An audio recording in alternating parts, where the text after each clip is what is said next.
kita mau camp di bawah nih. Terus akhirnya bapak-bapaknya itu ngelarang juga. Jadi dia menurut bapak sih jangan camp di sana sih, apalagi di bawah kan. Itu angker banget, pengunjung aja jam 5 sore udah harus ke atas kan, ke atas kayak kalau cuaca kayak gini serem gimana kalau ada hantu katanya kayak gitu kan. Jadi ya tuh udah ngomong yang aneh-aneh lah, udah berpikir yang aneh-aneh kayak gitu.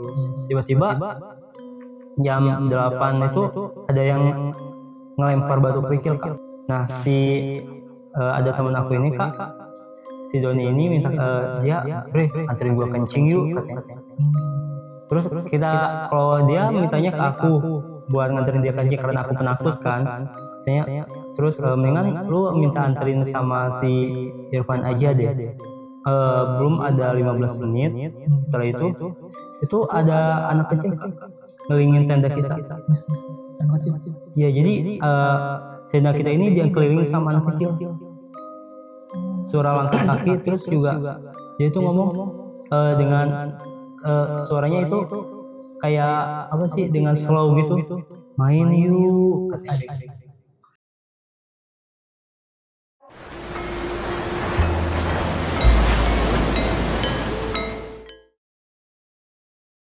Assalamualaikum warahmatullahi wabarakatuh. Kembali di channel Lautan Mistis seperti biasa bersama gue Rizko. Kali ini kita kedatangan satu narasumber yang mau cerita tentang pengalamannya di Curug.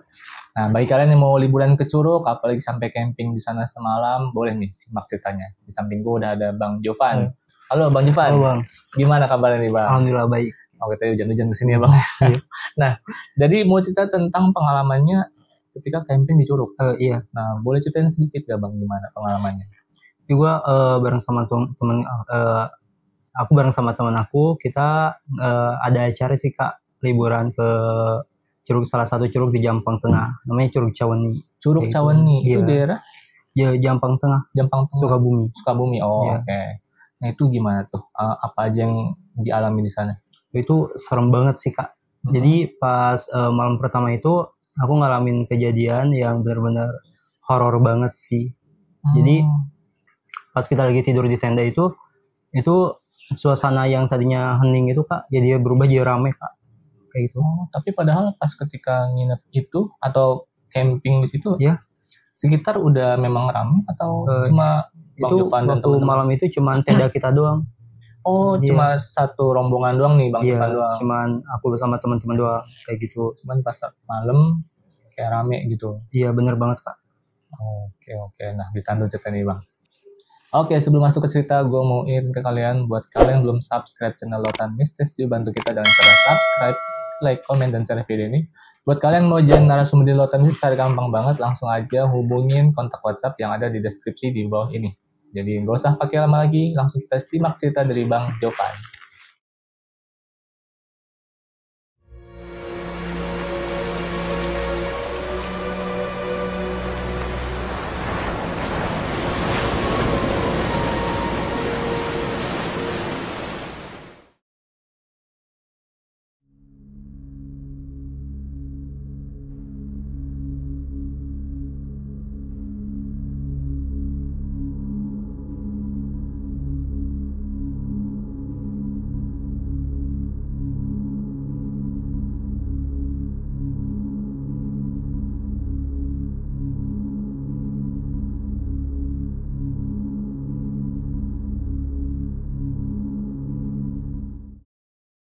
Jadi gimana ceritanya Bang?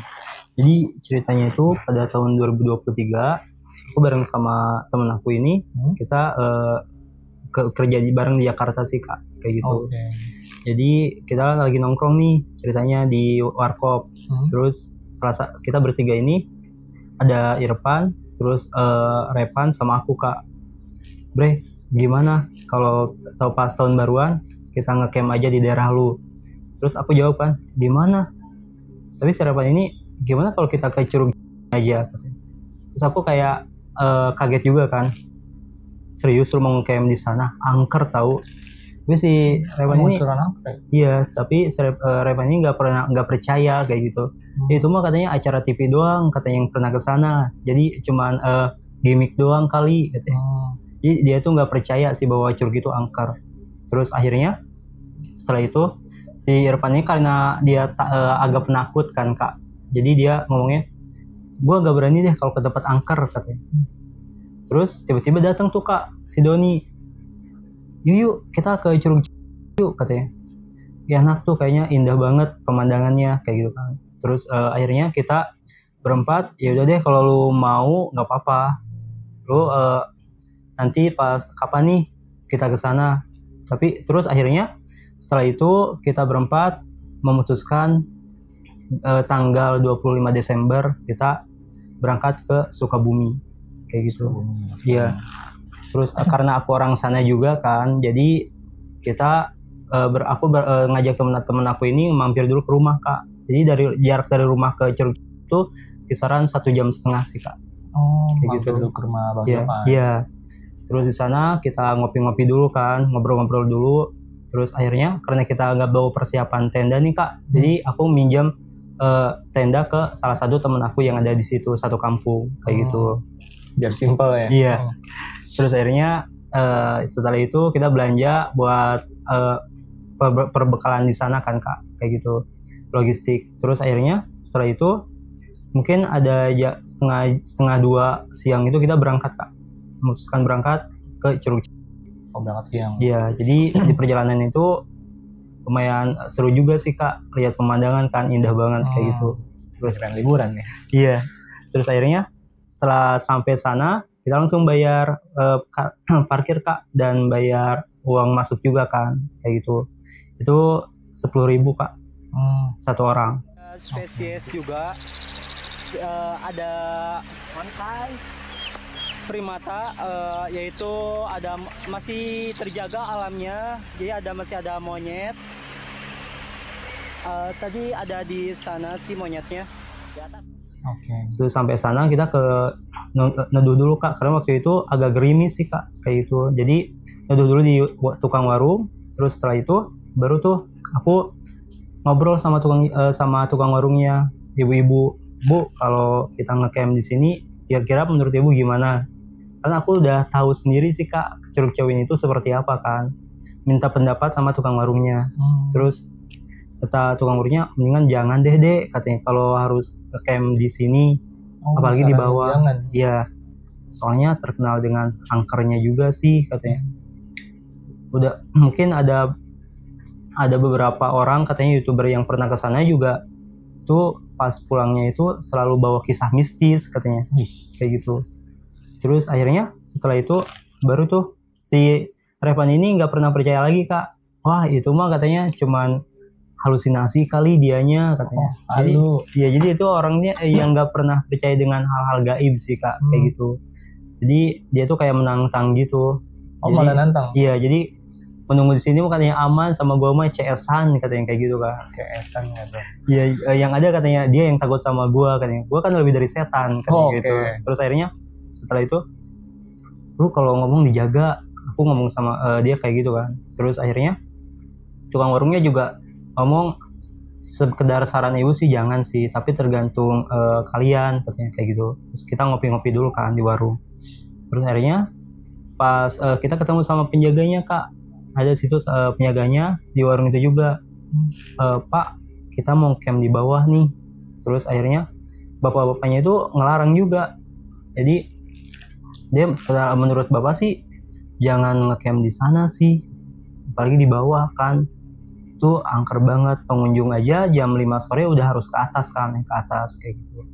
Terus akhirnya setelah itu si Revan ini kayak mengiyakan, tapi udah jangan didengerin sih kayak gitu lah. Tapi kalau aku sih udah yakin pasti ada kejadian aneh kan, ada kejadian janggal kayak gitu di bawah tuh nanti. Karena aku udah dapat firasat sendiri kak kayak gitu. Terus akhirnya setelah itu bapak cuma sekedar menyarankan jangan camp di bawah, tapi itu tergantung kalian sih katanya. Terus akhirnya si bapak ini penjaga ini ngasih nomor HP kak, nanti kalau ada apa-apa hubungin bapak aja. Terus akhirnya dicatat tuh nomor HP-nya. Terus akhirnya singkat cerita kita ke bawah, turun ke bawah. Itu dari atas ke bawah itu lumayan jauh sih kak kayak gitu. Terus akhirnya turun di bawah, Di bawah itu udah pengunjung itu udah mulai naik ke atas sih Kak. Padahal itu masih siang. Aku sampai sana itu jam 3 sore sih. Oh itu beberapa udah ada yang naik. Iya kayak gitu. Terus akhirnya kita sampai sana istirahat dulu kan. Terus masih ngobrol-ngobrol sama tukang yang ada di situ. Ada pos juga kan di situ. Terus minta pendapatnya kayak gimana. Terus tukang pos juga di situ yang jaga posnya itu bilangnya jangan deh jangan camp di sini katanya. Demi keselamatan kalian katanya kayak gitu kan. Sarannya pada bilang jangan camp. Iya jangan camp di bawah kayak gitu. Terus akhirnya setelah itu baru tuh kita nggak ganggu Bri sama sekali kan. Terus akhirnya kita nge-camp Kak di bawah curugnya kayak gitu. Kita diriin tenda tuh, terus siapin buat nyari kayu bakar juga buat nanti malam kan kayak gitu. Setelah itu baru tuh Kak yang pengunjung itu mungkin ada 4:30 udah naik ke atas Kak. Yang di situ udah sepi, langsung sepi Kak. 4:30. Iya udah sepi sih, dan penjaganya juga jam 5 udah naik ke atas kayak gitu, yang penjaga posnya itu. Terus setelah itu baru tuh kita langsung masak-masak kan buat nanti kita makan. Terus akhirnya setelah itu tenda udah beres, kita udah makan, kita ngobrol-ngobrol sama teman-teman, dan salah satu teman kita ini ada yang bawa gitar juga. Jadi kita nyanyi-nyanyi bareng-bareng kayak gitu. Rame ya rame banget kan. Terus seru lah intinya. Terus akhirnya mungkin ada jam 7:30 itu cuaca itu gerimis Kak. Cuaca gerimis.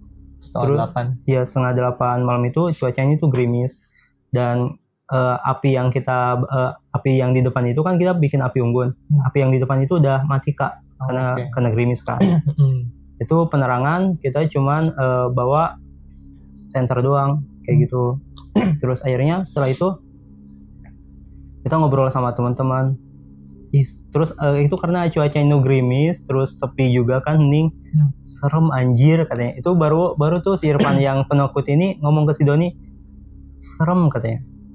Kalau cuaca kayak gini serem, gimana kalau ada hantu katanya kayak gitu kan. Jadi ya tuh udah ngomong yang aneh-aneh lah, udah berpikir yang aneh-aneh kayak gitu. Tiba-tiba jam 8 itu ada yang ngelempar batu kerikil Kak ke tenda kita. Itu mungkin ada 3 kali. Ya kita pikir sih itu batu dari atas gitu atau ranting jatuh kan. Tapi itu sampai 3 kali kayak gitu. Terus akhirnya setelah itu kita nggak pikirin apa-apa, ya udah tidur. Karena udah tidur bareng sama teman-teman, tidur semua tuh. Kecuali aku yang nggak bisa tidur Kak. Tiba-tiba pas aku mau tidur itu ngedengar suara gamelan Kak. Gamelan? Ya suara gamelan, lagu Sunda gitu. Terus akhirnya setelah aku dengar suara gamelan, ini suara gamelan dari mana kayak gitu kan. Aku penasaran kan. Itu yang tadinya aku terdengar sayup-sayup kayak gitu, itu semakin lama semakin keras Kak. Dan tiba-tiba suasana itu jadi rame. Di luar ada apa ya gitu kan. Terus pas aku, karena tenda kita ini kan ada celah buat keluar gitu, tau gak? Yang kayak jendelanya gitu. Dan itu kalau dari dalam kan ketutup kan. Terus aku lihat kan, pas aku lihat itu aku ngelihat Kak, itu sosok banyak kayak sosok orang tua gitu. Itu cuman pakai kolor doang Kak. Pakai kolor doang? Iya, itu pakai kolor doang, dan badannya itu penuh dengan darah kayak gitu. Terus setelah itu mukanya itu yang aku lihat sih, mukanya dari samping kan kelihatan itu mukanya itu busuk sih Kak, kayak gitu. Terus setelah itu, dan ya, di tengah-tengahnya itu Kak ada penarinya. Oh ada penari? Iya, jadi ada penarinya gitu. Itu penarinya itu cuma 1 orang sih Kak, itu nari. Dan itu setelah itu aku ngebangunin teman-teman Kak. Bre bangun, denger gak? Terus akhirnya dan 3 orang ini bangun semua Kak. Iya ini ada apa ya gitu. Terus pas kita lihat bareng-bareng kan, itu ngelihat semua kayak gitu. Terus akhirnya mungkin ada lumayan lama sih Kak, ada 1/2 jaman itu. Ngeliat kayak gitu? Iya, jadi kita nggak ngelihat bener-bener cuma ditutup doang, cuma ngedenger suaranya doang sih Kak. Karena kita udah lihat kan di luar kayak gitu. Itu cuman kita ngedenger suaranya doang sambil kita baca-baca ayat kursi, terus istighfar. Terus setelah itu hening lagi Kak. Jadi kondisinya itu hening lagi. Setelah hening itu alhamdulillah gitu kan, kita nggak kenapa-napa gitu. Terus akhirnya nah ada teman aku ini Kak, si Doni ini minta dia anterin gua kencing yuk katanya. Terus kalau dia mintanya ke aku buat nganterin dia kencing karena aku penakut kan katanya. Terus mendingan lu minta anterin sama si Irfan aja deh. Terus akhirnya ya udah deh, sama si Irfan diantar. Terus diantar, mungkin kan dari jarak si Irfan sama si Doni itu, menurut si Doninya itu mungkin ada 15 meter katanya. Dia kencing, tiba-tiba Kak dia itu lari ke tenda ngos-ngosan. Aku tanya kan, kenapa? Terus si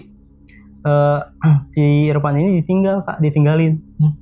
Terus si Doni itu ngomong, anjir gue ngelihat ular katanya, itu gede banget Kak. Ular?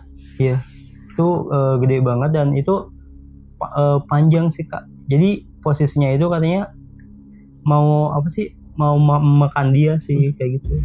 Itu menurut si Doninya yang lihat. Iya yang lihatnya. Terus setelah itu baru tuh si Irfan dengan santainya masuk ke dalam tenda kan. Lu ninggalin gua anjir katanya, gas setia kawan katanya kayak gituan. Terus akhirnya setelah itu kita tidur lah sambil baca-baca ayat kursi. Terus akhirnya tidur kan. Udah tidur tuh bareng-bareng. Mungkin belum ada 15 menit setelah itu ada anak kecil Kak ngelilingin tenda kita. Anak kecil? Ya jadi tenda kita ini dikelilingin sama anak kecil. Suara langkah kaki, terus juga dia itu ngomong dengan suaranya itu kayak apa sih, dengan slow gitu, main yuk katanya. Terus main yuk itu terus aku juga merinding juga kan waktu itu. Terus lu ngedenger gak anjir apa katanya, itu kayak suara anak kecil. Iya itu denger semua Kak. Terus akhirnya buka deh tendanya. Nah si Revan ini yang tadinya itu gak percaya dengan hal misteri, itu baru dia percaya Kak. Terus akhirnya dia ngomong kan, buka aja katanya. Karena aku penakut, tutup aja udah, kita dengerin aja suaranya kayak gitu kan. Terus akhirnya setelah itu baru tuh kita berempat ini baca doa bareng-bareng. Terus akhirnya kita mau telepon si pengurus yang di atas kan. Terus pas kita mau telepon, itu sinyal yang tadinya itu sinyalnya itu lumayan bagus, itu tiba-tiba langsung gak ada sinyal Kak sama sekali. Gak ada sinyal sama sekali. Terus akhirnya kita lanjut tidur tuh. Terus pas lanjut tidur itu pas tidur itu berempat itu Kak alamin kena erep-erep tau gak? Itu kan kita udah tidur. Itu sesak napas sih Kak, kayak ketindihan gitu, sesak napas, terus badan itu susah digerakin Kak. Terus yang kita lihat ini ada sosok makhluknya itu makhluk kayak monyet gitu tapi tinggi besar gitu Kak. Itu yang kita lihat kan, kalau di tenda itu karena kita penerangannya itu pakai penerangan senter kan, jadi dari bayangannya itu kelihatan kayak gitu. Dan setelah itu dia baca istighfar kan, mungkin ada 10 menit itu barulah bisa Kak, kita bisa gerak lagi. Terus sampai akhirnya azan subuh lah. Terus azan subuh bareng sama teman-teman kita baca doa. Terus sampai jam 6 mungkin adalah pengurusnya ke bawah. Terus pas kita ke bawah itu langsung ngecek kita Kak, kayak Dek kalian nggak apa-apa katanya. Itu nggak apa-apa Kak, tapi si Reva ini kita hampir mati Pak katanya kayak gitu kan. Terus akhirnya setelah itu mungkin ada jam 6:30 kita cerita-cerita sama si bapaknya di bawah. Pak tadi kita ngelihat dari kita jelasin tuh Kak, dari awalnya kita ngelihat sosok yang penari, terus sosok banyak orang tua yang gak pakai baju, badannya berlumuran darah, terus anak kecil kayak gitu kan. Terus si Doni lihat sosok ular kayak gitu, dan si bapaknya itu bilang katanya memang di sini itu emang ada ularnya Kak. Jadi emang ada Ular beneran? iya, emang ada penunggu siluman ular gitu Kak. Dan memang latar belakang dari Curug ini, jadi dulunya itu kalau gak salah sih Kak, yang aku dengar dari si bapaknya ini, itu ada sosok ratu itu itu dulunya itu udah pernah menikah katanya 99 kali, tapi itu gagal semua kayak gitu. Dan itu yang yang ke 100-nya itu dia berhasil Kak menikah cuma sama yang namanya itu kalau nggak salah kurang paham, sama seorang pangeran lah kayak gitu. Terus katanya si pangerannya ini menjanjikan ke si putrinya ini yang jadi ratu ini untuk menunggu di Curug sampai akhirnya nanti saya datang lagi ke sini, itu kata si pangerannya. Terus akhirnya setelah berpuluh-puluh tahun ditunggu, si pangerannya nggak datang lagi Kak, sampai akhirnya si putri ini dia bertapa Kak di curug tersebut kayak gitu. Sampai akhirnya karena kelamaan bertapa kan, terus akhirnya badannya itu dipenuhi dengan debu sampai akhirnya menjadi arca Kak. Arca tuh apa tuh? Jadi kayak patung gitu. Patung manusia tapi di bawah curugnya itu Pak. Oh, tapi di sana memang ada patung? Ada. Jadi di bawah curugnya itu kayak ada putri lagi merunduk gitu Kak. Oh, nah itu tadi legendanya. Iya, itu menurut si bapaknya, dan memang banyak di situ banyak ularnya katanya kayak gitu, dan banyak juga yang pernah ke sana itu seperti YouTuber kayak gitu, itu banyak ngelihat siluman ular kayak gitu. Kayak gitu sih Kak. Memang banyak yang ikut ke sana. Iya Kak, sampai akhirnya curug tersebut terkenal dan banyak stasiun TV juga yang meliput di sana. Gitu. Curug. Iya, curug. Oke. Nah, tadi kan sebelum berangkat ke curug itu kan ngomong ya Bang Jovan ke temen kalau yakin mau ke situ kan angker. Nah, iya Kak. Sebelumnya tahu angker itu memang udah terkenal angkernya tuh angker kenapa gitu? Pertama udah terkenal angker dari orang-orang situnya karena aku punya teman orang situ juga kan, menceritakan tentang curug tersebut.